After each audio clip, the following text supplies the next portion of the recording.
Hello and welcome to yet another edition of Felixstowe Matters. At least we're going back to the old Felixstowe Matters. Now today I've got something very special for you because you've all got used to the name and face of Maureen. Hello Maureen, it's lovely to have Eric. you with us. Thank you very much. Now Maureen has been a great asset to Felixstowe Television because she stepped in at a time when we needed her. She's presented programmes, she's run Felixstowe Television, done a marvellous job. But of course people don't know very much about her. What they don't realise is that she's a very successful author. She's written 4 books. Now can you imagine that? 4 books, and she's still got time for other things. Now I'm going to delve a little bit into her life to find out something about her. Now Maureen, I understand you're an Essex girl. I'm proud of it, Eric. I'm proud of it, that's good. Now, how long have you lived in Essex? Were you born in Essex? I was born in Essex, you were born yes. in Essex, so you're literally, truly an Essex girl. I am. I'm proud of it. And you lived for how long there? 65 years. Oh, have you? Yes. Oh, you don't look old enough to be 65. So He's sweet, he's sweet. But at any rate, Maureen, let us get on to your writing. I presume that from a very early age you've always been interested in writing. Loved it. There's the one thing I was good at school. Was it? Yeah, yes. So I've always enjoyed and it. You've written stories at school and... Yes, and for my children at nursery, I'd go to the nurseries and make up stories. It's just lovely. And I suppose, when did you really first start your first short story or your first written work? Well, I brought up 3 children, so, you know, I was pretty busy and you have work and everything. So when they got to teenage years, I sort of had a little bit more time. So I did the odd little short story. Yes. And in fact, my first novel I thought was going to be a short story, but it just developed and it got really exciting and I loved it. And it turned into a book. And now I've got that book here. It's The Devil's Tears. Now, it's a lovely title, The Devil's Tears, and it's got there, I don't know, I presume it's a devil with wings. Now, does this mean any special meaning? Is it supernatural? What is the... Yes, there's a supernatural theme to it. I would say, really, it's a pretty gritty love story through many lives, not just one life. Oh, I see. Yes. Oh. I sort of have this feeling that everybody has a soulmate Yes. in every life, and the same soulmate follows you through. What a lovely idea. Yes, and they're not always your partner. They could be your mother, they could be your father, they could be your best friend, but they're always beside you throughout each life. Isn't that interesting? So, have you been religious through your life, or is it... Oh, yes, I have. Yes, no, I have. Well, so you've had a supernatural side to you, something spiritual side, I should Spiritual, I think that's a better word, yes. yes. Spiritual. Yeah. But so this is supernatural. Well, it's spiritual as well. No, Yes. it's more, And, I think I mean, does spiritual this is a better word. follow this man or woman through their lives with their different partners or the different lives? Ah, well, I don't know how much I should tell you, Well, but just yes. give us a taste. Well, give us a little okay, taste of they're it. together in one life and Yes. they die very suddenly. And she goes on, as she should, to her next life. Mm. But he gets lost in no man's land. But because he's her soulmate, he has to help her in her next life. Mm. So he becomes her angel that she can I see. Hence the angel's wings. Yes, Oh, I but see, he still has his character from his previous life, which is you know, he's a bit of a devil. He's been a thief, and he's been a this, and he's been a bit of that. And Yes. his language isn't very good, and it's, you know, she wonders why. She thought she would have a guardian angel. He'd be this wonderful, religious, gorgeous person, and then she ends up with this sort of little gangster type fella who's there to help her. But he does in his own way. It's that sounds fascinating. Yeah. I must say, I must confess, I haven't read any of them yet. But I'm going to. And one of the reasons I'm going to is I had a lovely letter from somebody yesterday, and they said that they have worked their way through your books and they've been enjoying them so much. Oh. Now, to get a letter like that, I thought was lovely. So I'm going to read them. It's really, I haven't had time. I know, so you're far. a busy man.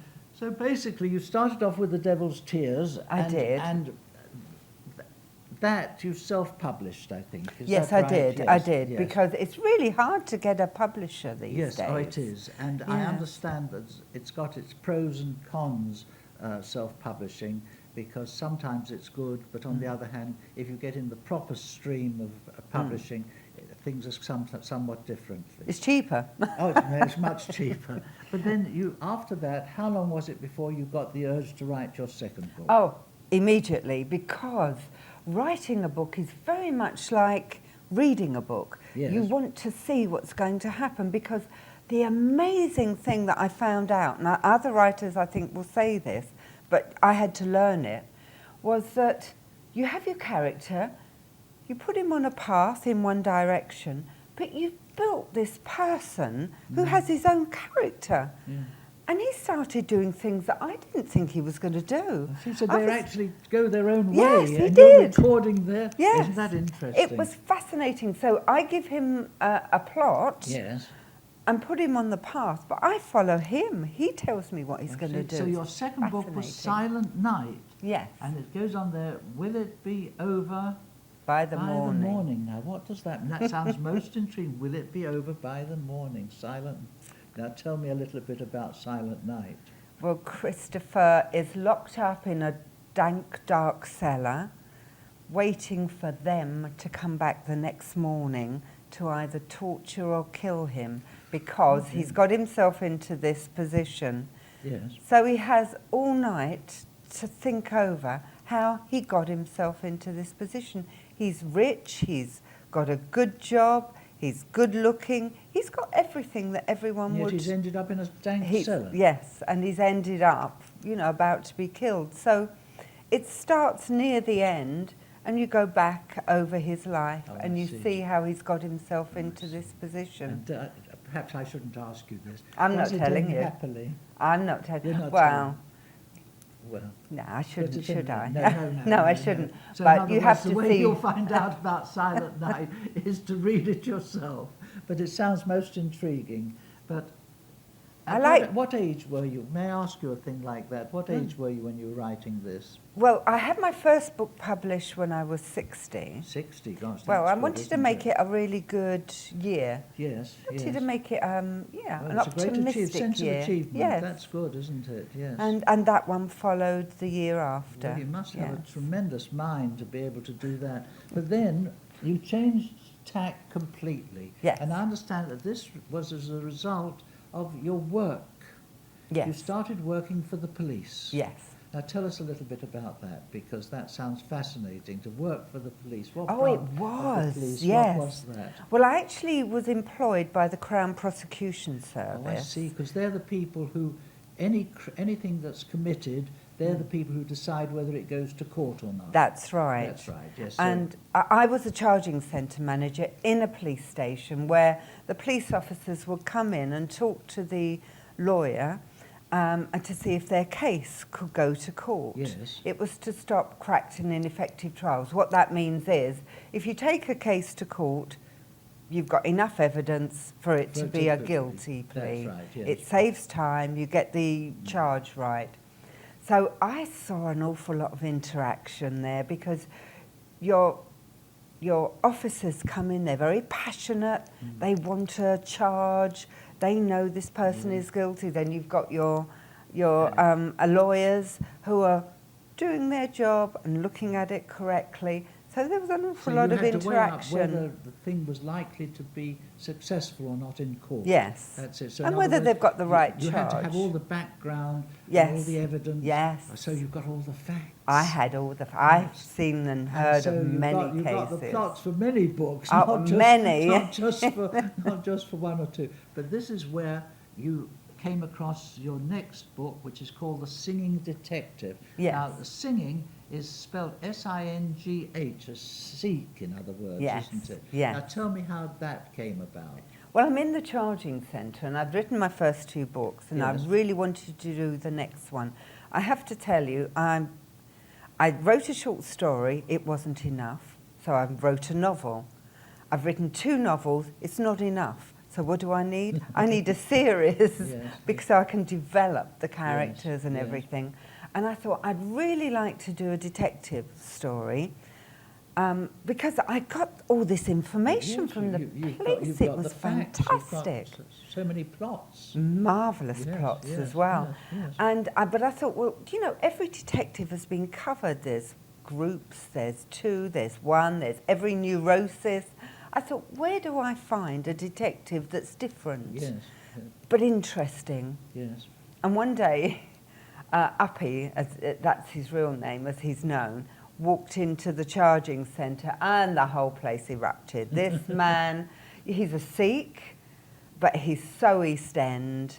He cajoled, he jollied them, he pushed the He was a lawyers. complete character. He was such a character. I Yeah. love him to bits. I Yes. Oh, that's truly good, do. isn't that He's a lovely? very, very close friend now. Yes, He's yes, lovely. And yes. you know Uppy, I know don't Uppy, you? I've met Uppy. He's yes. lovely. I won't tell you where I've met Uppy, but yes, so go on, carry on. So he was my character was born. Yes. And, you know, he was always a bit off the wall, Yes. was our Now, Uppy. what do you mean by off the wall? Off the wall. He had a good sense of community. He understood people. He knew how people thought. And sometimes, you know, you have to do things by the book in the police force. And perhaps he went slightly off the book.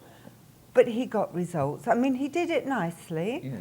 but he did things that they weren't always happy with because the police force are very PC. They like things done in the correct way and forms filled out. Yeah. Whereas Uppy would go, right, we'll get that sorted, and he'd be off and he'd find the facts and he'd delve in a way that maybe wasn't, but much more fun. So how many of his cases are in, say, for instance, this first novel of yours, The Singing Detective?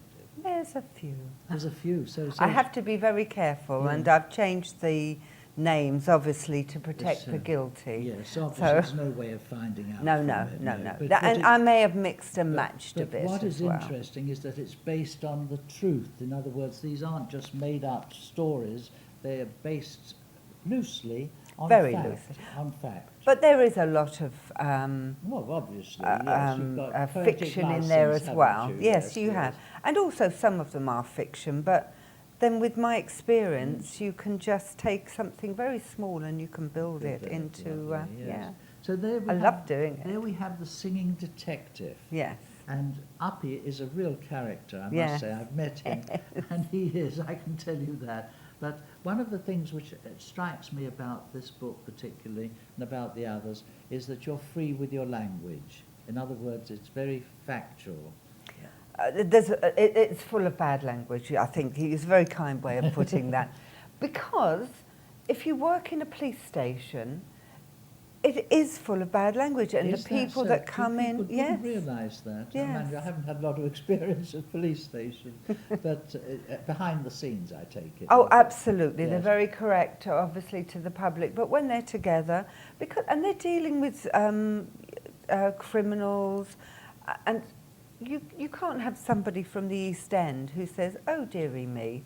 People don't talk like that. No. So it's very factually based, and and I think it's quite amusing because some of the bad language is put in a way that is, you know, Yes. Oh, well, that's sort of well, quite jokey. At and least you're prepared for the bad language. But I think it's real. It is real. life. It gives a sense Yeah. of, well, life as it is today, Yes. because in so many homes, in the streets, in the shops, you hear bad language everywhere, Yes. unfortunately. Yes. It's part of life. It is. And so you've got it I really have. encapsulated in that. And there's a lot of humour in there as well. There's a lot of murders, Oh, but well, that- I do like a good murder. And But, then, of course, your private life then reflected the next step.